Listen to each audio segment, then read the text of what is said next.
Shri V Vaseef, P V Anvar U D എഫിൽ കൂട്ടുകൂടി വലിയ പ്രഹരശേഷിയോട് നിലമ്പൂരിൽ തെരഞ്ഞെടുപ്പിനെ സ്വാധീനിക്കുന്ന ഒരു വലിയ ഘടകമായി മാറും എന്നൊക്കെയുള്ള പ്രചാരണങ്ങൾ കഴിഞ്ഞ ദിവസങ്ങളിൽ ഉണ്ടായിരുന്നു. ഇപ്പോഴത്തെ ഈ അദ്ദേഹത്തിന്റെ അഭിപ്രായ പ്രകടനങ്ങളും യു ഡി എഫുമായുള്ള ബുദ്ധിമുട്ടുകളും നീക്കുപോക്കില്ലായ്മയും ഒക്കെ കാണുമ്പോൾ സി പി എമ്മിന്റെ പ്രതികരണം എന്താണ്? സി പി എമ്മിന്റെ പ്രതികരണം എന്നുള്ളതല്ല, ഇതിൽ നമ്മൾ കാണേണ്ടതേ ഈ അൻവർ സത്യത്തിൽ ഇവരുടെ ഒരു കനകുലവും ഉപദേശത്തിന്റെ ഒക്കെ അടിസ്ഥാനത്തിൽ ഇറങ്ങി വന്ന് വലിയ പ്രതീക്ഷയോടുകൂടി യു ഡി എഫിനോടൊപ്പം നിന്നു. അദ്ദേഹം പറഞ്ഞ അഭിപ്രായത്തെ യു ഡി എഫ് മുഖവിലക്കെടുത്തില്ല എന്നുള്ളതൊക്കെയാണ് ഇപ്പൊ കാണുന്ന കാഴ്ച. പക്ഷെ ഇതൊക്കെ ഇവരുടെ കാര്യമാണ്. ഒരു ഭാഗത്ത് യു ഡി എഫ് ആണ്, ഒരു ഭാഗത്ത് അൻവറാണ്.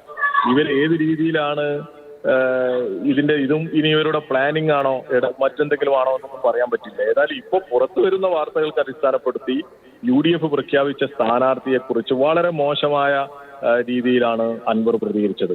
സാധാരണ ഒരു സ്ഥാനാർത്ഥിയെ അവതരിപ്പിച്ച് വലിയ രീതിയിൽ കൊണ്ടുവന്ന് അവതരിപ്പിച്ച് അവർക്ക് വേണ്ടി പ്രവർത്തിക്കേണ്ട അല്ലെങ്കിൽ പ്രവർത്തിക്കും എന്ന് കരുതിയ ആളുകൾ ആ സ്ഥാനാർത്ഥിയെ കുറിച്ച് വളരെ മോശമായ രീതിയിൽ പ്രതികരിക്കുകയും ഈ മണ്ഡലത്തിലാകെ ആ സ്ഥാനാർത്ഥിക്കെതിരെ ആ സ്ഥാനാർത്ഥിക്ക് അപമതിപ്പുണ്ടാകുന്ന തരത്തിലുള്ള പ്രചരണത്തിനുമാണ് തുടക്കം കുറിച്ചത്. അപ്പൊ യു ഡി എഫ് ക്യാമ്പ് സത്യത്തിൽ വലിയ നിരാശയിലാണ് ഉണ്ടാവുക. അവർ വലിയ പ്രതീക്ഷയോടുകൂടി അല്ലെങ്കിൽ വലിയ താല്പര്യത്തോടു കൂടി കൊണ്ടുവന്ന പല കാര്യങ്ങളും നിരാശയിലാകുമ്പോൾ എൽ ഡി എഫ് ക്യാമ്പിന് പ്രതീക്ഷ കൂടുന്നുണ്ടോ? ഇപ്പോ അൻവർ സ്വന്തമായിട്ടൊരു പോരാട്ടത്തിന് ഇറങ്ങിയില്ല, യു ഡി എഫിനൊപ്പം നിൽക്കുകയാണെങ്കിലാണോ നിങ്ങൾക്ക് ഗുണകരമാവുക, അതോ അൻവറും കൂടി തന്റേതായ ഒരു വഴി തെരഞ്ഞെടുക്കുന്നതാണോ?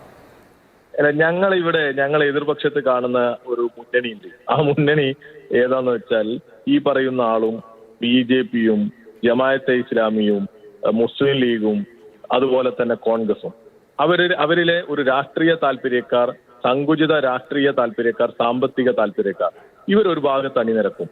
ഞങ്ങൾ ഇപ്പുറത്ത് മതനിരപേക്ഷ ചേരിയായി നിലകൊള്ളും. ആ മതനിരപേക്ഷ ചേരിക്ക് തന്നെയായിരിക്കും കനം കൂടുതൽ. ആ മതനിരപേക്ഷ ചേരിയോടൊപ്പം നിൽക്കാൻ നിലമ്പൂരിലെ ജനങ്ങൾ ഉണ്ടാകും എന്ന് തന്നെ ഞങ്ങൾ പ്രതീക്ഷിക്കുന്നത്.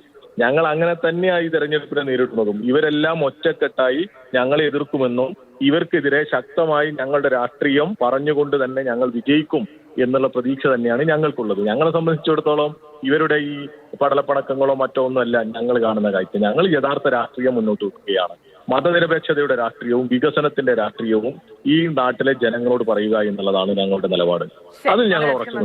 ശ്രീ വി വസീഫ് പ്രതികരിച്ചതിന് എന്തായാലും യു ഡി എഫും കോൺഗ്രസുമായി പ്രത്യേകിച്ചും ചേർന്നുള്ള അൻവറിന്റെ ഒരു നീക്കുപോക്കിനെ അത്ര കാര്യമായി കാണുന്നില്ല എന്നുള്ളതാണ് വസീഫ് പറയുന്നത്. ഇതെല്ലാം ചേർന്നിട്ടുള്ള ഒരു മുന്നണി സംവിധാനത്തെ എതിർക്കാനുള്ള രാഷ്ട്രീയ ഉറപ്പ് ഞങ്ങൾക്കുണ്ട്.